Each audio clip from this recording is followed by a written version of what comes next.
bendiga, hermanos. Soy el pastor Gustavo Morales, pastor de la Iglesia Bautista Fundamental de México en la Ciudad de México. Quiero compartir con ustedes, continuando con el tema del día de ayer, respondiendo a la pregunta de que si la Iglesia pasará por la tribulación. Dijimos que teníamos 5 argumentos bíblicos por medio de los cuales podemos comprobar y demostrar que la Iglesia no pasará por la tribulación. Vimos solamente 4 de 5. Solamente para recordar un poco de estos argumentos, dijimos que el primero de ellos lo encontramos en las epístolas de Pablo a los tesalonicenses. En la primera epístola, cuando Pablo escribe acerca del arrebatamiento en el capítulo 4, y él les dice: porque no queremos, hermanos, que ignoréis, que ignoraran de la esperanza que tenemos en Cristo, de los muertos en Cristo, de los que viven en Cristo, de que estaremos con Él en la eternidad y de que debemos alentarnos con esas palabras. Siguiendo ese contexto, encontramos también en 2 Tesalonicenses 2, versículos 6 y 7, se nos dice que hay quien al presente lo detiene, el Espíritu Santo, obrando a través de la Iglesia, hasta que éste a su vez sea quitado de en medio de ellos, cuando la Iglesia es arrebatada, y entonces sí, versículo 8 y 9, la manifestación del anticristo. No sucede la manifestación del anticristo sin que primero la iglesia sea arrebatada, sin que la iglesia primero el Señor la lleve con él a el cielo. Entonces también vimos en la palabra de Dios un segundo argumento respecto a lo cual argumentamos que la iglesia no va a pasar por el tiempo de la tribulación, y es por algunos términos que la misma palabra de Dios nos da que se utilizan para describir la tribulación. Términos dados, por ejemplo, en Sofonías 1.14 y 1.15, donde se nos hace referencia en estos dos versículos a el día del Señor y al día de la ira de Jehová, términos que se utilizan para describir el tiempo de la tribulación. De acuerdo a la palabra de Dios, en Tesalonicenses 5, 2 y 3, nos dice que el apóstol Pablo, que no sucederá, que el día del Señor viene como ladrón en la noche, que cuando digan paz y seguridad, entonces vendrá sobre ellos destrucción repentina. Entonces la tribulación comienza con la manifestación del anticristo. Destrucción repentina que viene sobre ellos, cuando hace esa mención, se refiere a los incrédulos, no a la iglesia. En ese mismo contexto, en el 5.9 de 1 Tesalonicenses, dice la Biblia que Dios no nos puso para ira. Y en 1 Tesalonicenses 1.10 el Señor nos dice que somos salvos de esa ira por medio de nuestro Señor Jesucristo. ¿De cuál ira? De la ira del tiempo de la tribulación. Tercer argumento que mencionamos también lo encontramos en, el segundo, también dijimos de otra mención que se hace en Jeremías 37, donde se describe al tiempo de la tribulación como el tiempo de la angustia de Jacob, o sea, el tiempo de la angustia de Israel, del pueblo judío, no de la iglesia. Eso es parte del segundo argumento. En el tercer argumento mencionamos, en el libro de Daniel 9:24 se nos dice: 70 semanas están determinadas para tu pueblo y para la santa ciudad. ¿Quién era el pueblo de Daniel? El pueblo judío, el pueblo de Israel. ¿Quién es la santa ciudad? Jerusalén. En estas 70 semanas son exclusivamente para el pueblo judío, para el pueblo de Israel. En ninguna de esas 70 semanas se hace mención alguna de la iglesia. La iglesia no tiene participación ni en las 69 semanas que ya transcurrieron, ni en la última semana, la semana 70, que es la semana de los 7 años de tribulación. Entonces vemos claramente en la palabra de Dios que la iglesia no va a estar en la tribulación. Las 70 semanas son para el pueblo judío. Por último, dijimos también que la Biblia nos menciona en Mateo 24, 36 y 37, en Lucas capítulo 17, que será como en los días de Noé y como en los días de Lot. Dijimos que esto no solamente implica el ambiente que había en los tiempos de Noé y de Lot, tiempos de inmoralidad, de embriaguez, de disolución, tiempo donde nos dice que se daban en casamiento los hombres, y bueno, nos relata ahí Mateo 9, 24 y Génesis 7, 13, nos dice que Lot y su familia fueron guardados, preservados en el arca.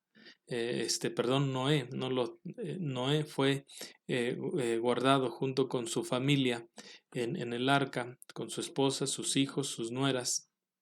El arca, un tipo de Cristo, el arca representó para ellos la salvación de la destrucción que Dios traería por medio del diluvio a los hombres de ese tiempo, un diluvio que fue universal, como será la tribulación, será un evento universal.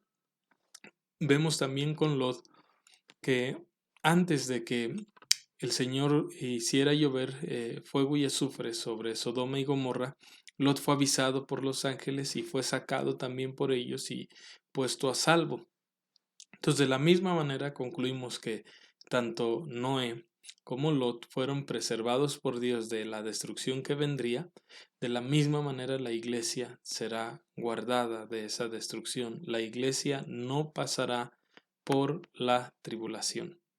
Y esto nos lleva también a el último principio, el último argumento bíblico que tenemos para decir por qué la iglesia no va a pasar por la tribulación. Bueno, lo encontramos en Apocalipsis. Para poner en contexto esto, tenemos que tomar en cuenta que la iglesia en los primeros 3 capítulos de Apocalipsis es mencionada 20 veces. Y después tenemos lo que es el rapto, que lo situamos en la escatología en Apocalipsis 4:1. Ahorita voy a explicar por qué.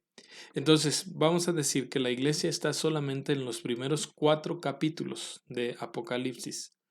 Después de eso, la iglesia no vuelve a mencionarse hasta el capítulo 19, versículo 1 de Apocalipsis, donde se nos relata la adoración en el cielo. Capítulo 19, versículo 7 al 10, se nos relata las bodas del Cordero, uno de los 2 eventos que sucederá en el cielo, mientras aquí en la tierra está la tribulación. Y la iglesia entonces, para celebrar las bodas del Cordero, no está en la tierra, está en el cielo.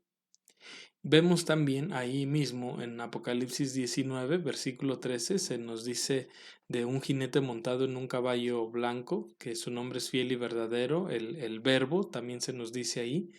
Y vemos que ese jinete claramente es nuestro Señor Jesucristo. A diferencia del jinete de Apocalipsis 6.2, el cual muchos confunden de cuando se empiezan a abrir los sellos y el primer jinete que sale montado en un caballo blanco, muchos dicen que es Jesucristo. No, ese no es Jesucristo. El jinete de Apocalipsis 6.2 es el anticristo. El jinete de Apocalipsis 19.13 es nuestro Señor Jesucristo que viene en su segunda venida con su iglesia. Y entonces vemos claramente aquí que para Él venir con su iglesia, la iglesia está en el cielo, a diferencia de que en el arrebatamiento la iglesia va a encontrarle en el aire. En su segunda venida, la iglesia viene con Él a la tierra. Entonces, claramente vemos que la iglesia no está en el tiempo de la tribulación. ¿Por qué? Porque también vemos que cuando en Apocalipsis 6 se nos empieza a relatar los juicios que vienen sobre la tierra de 7 sellos, 7 trompetas, 7 copas, la iglesia no está mencionada, no aparece en esos capítulos, no tiene participación alguna, la iglesia ya está en el cielo.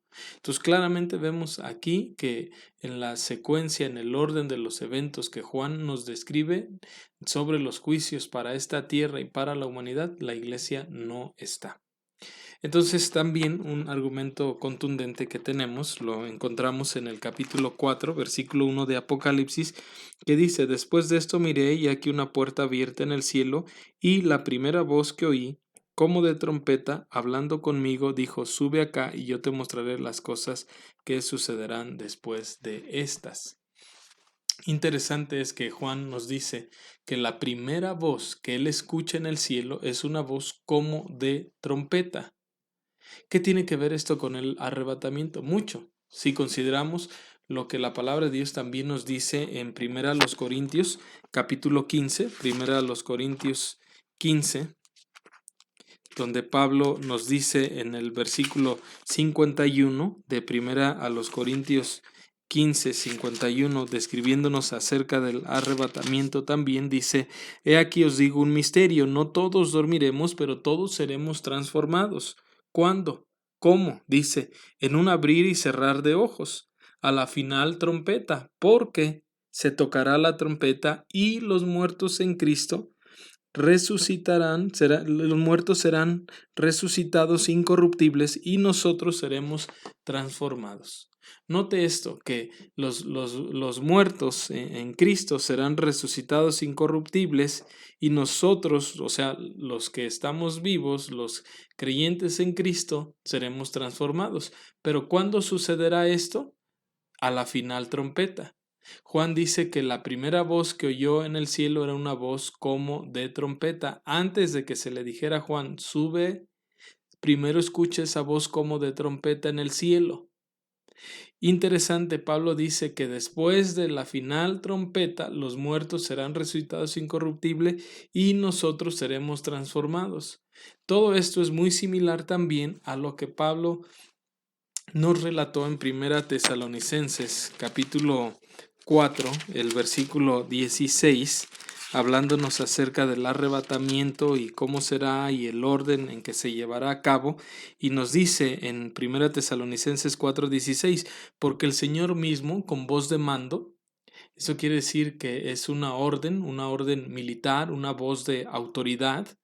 Y luego dice, y con voz de arcángel. Interesante es que en la vida y ministerio de nuestro Señor Jesucristo siempre hemos visto implicados a los ángeles. En el anunciamiento, solamente por mencionar algunos, el anunciamiento de su nacimiento a María, después de que estuvo en el desierto 40 días y 40 noches, venían ángeles y le servían.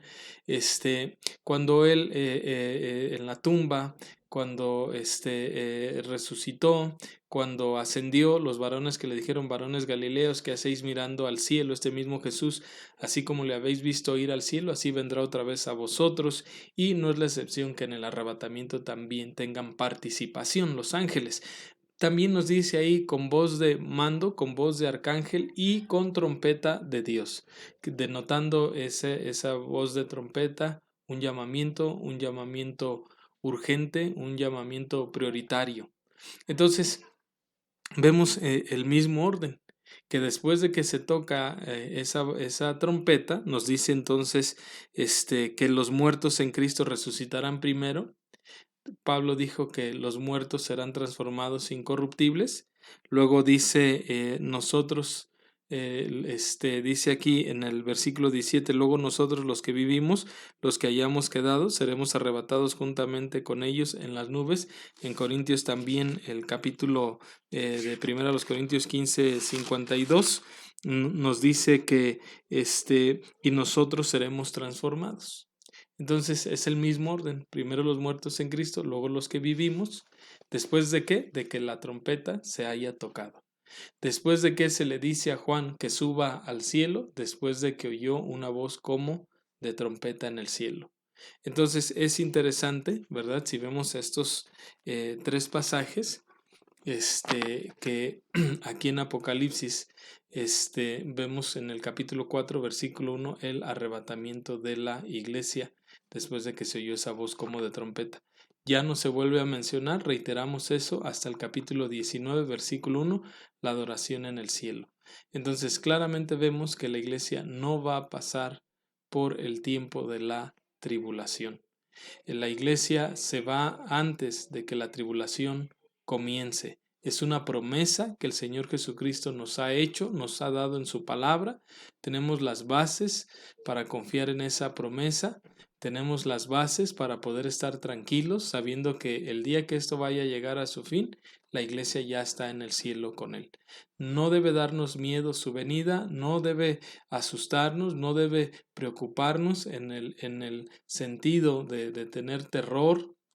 Por eso dice la palabra de Dios que debemos velar y orar dice también para que cuando Él venga nos acerquemos a Él confiadamente y no avergonzados. Esto que está sucediendo debe llevarnos a examinar nuestra vida, nuestros caminos, nuestros procederes y debemos concluir en ponernos a cuentas con Dios. No esperar a que Él venga para empezar a ser fieles, no esperar a que Él venga para servirle, no esperar a que Él venga para ya no poder entonces compartir el Evangelio.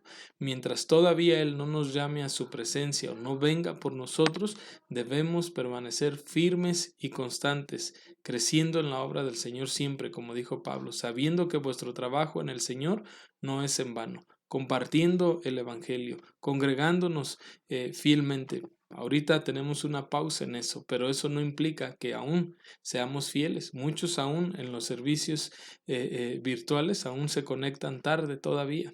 Entonces, examinemos nuestras vidas, seamos fieles a Dios. El Señor viene pronto. Maranata, Dios les bendiga.